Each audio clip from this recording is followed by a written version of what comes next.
Bruce, a couple minutes left. There's an offensive rebound on your end, and Devin just lays out to keep it alive, and the play finishes with Alex hitting a three, give you a 4-point lead. How huge was that?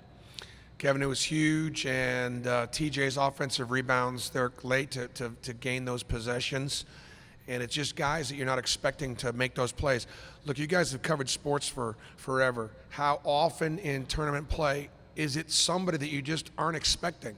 Well, tonight it was about 4 guys you weren't expecting from us. KC, Alex, Devin, TJ Lang. I mean, you know, TJ, my guess is that Sword wasn't 100%. He looked like he was a little nicked up. He's still at 21. But we're putting TJ Lang on the opposing team's best offensive player. As a freshman, he couldn't come in and guard a walk-on, and he's really improved defensively. So it's great for the team. It's great, you know, great morale builder. Walk-ons have got a very special place in their heart for me. And let's face it, we obviously went with that lineup there late. We went with that lineup because it was a lineup that was defending and rebounding. And we had a bunch of starters on the bench, but just felt like those guys were playing well.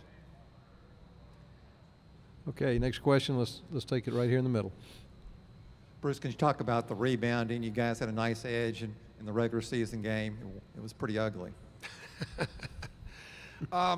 Again, the fact that they only got 5 offensive rebounds and we got 24 defensive rebounds just says a lot. We were physical, we blocked out, and I do think that you know but there's a lot of things you just can't explain. KC Ross Miller had 7 defensive rebounds. I really don't think you can make enough about his play, and so you know, the question is, could I have gotten that more out of that from him more often if he's capable of playing that well? And the answer might be, yeah, KC was a guy that I would say was capable of what you saw tonight.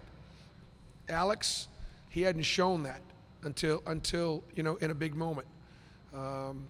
So it was a good team effort. I told the team before the game, I said, you know, which team was going to want it more, which team's going to want it more for their own teammates, and which team's going to want it for their family and their university.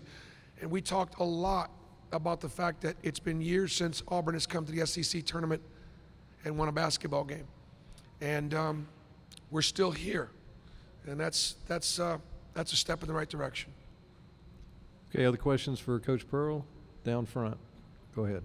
Coach, you don't have a whole lot of time to celebrate. You got to come back here less than 24 hours to play Texas A&M. Just talk about what kind of a challenge that brings.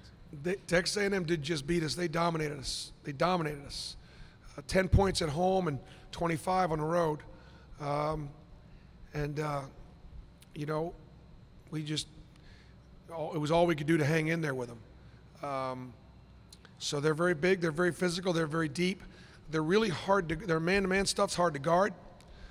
Without House, they don't shoot it as well from 3. Alabama beat them the last game playing about 30 minutes of zone. We haven't played 30 minutes of zone all year.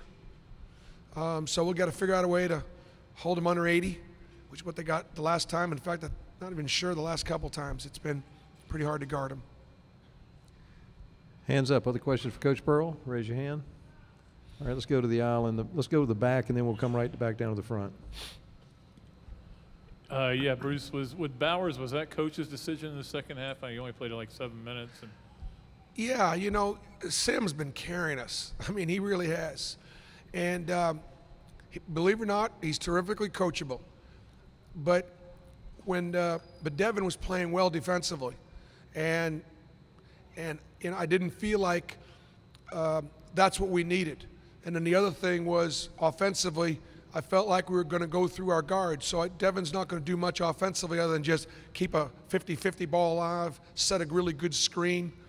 And so offensively, I was going to go with my guards, and defensively, Devin's been rock solid all year long.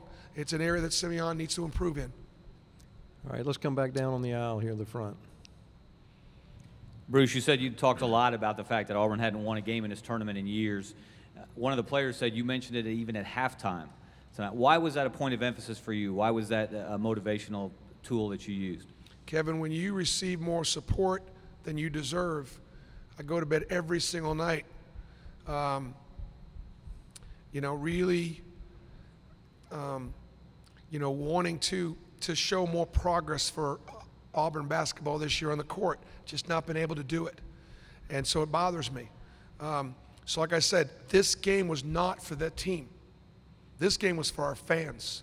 This game was for the former players at Auburn that just probably figured, we're struggling down the stretch and the season's probably over. But I told them they've not quit. And so this game was for our lettermen and our former players. This game was not for our players or coaches. This is for everybody that's supported us.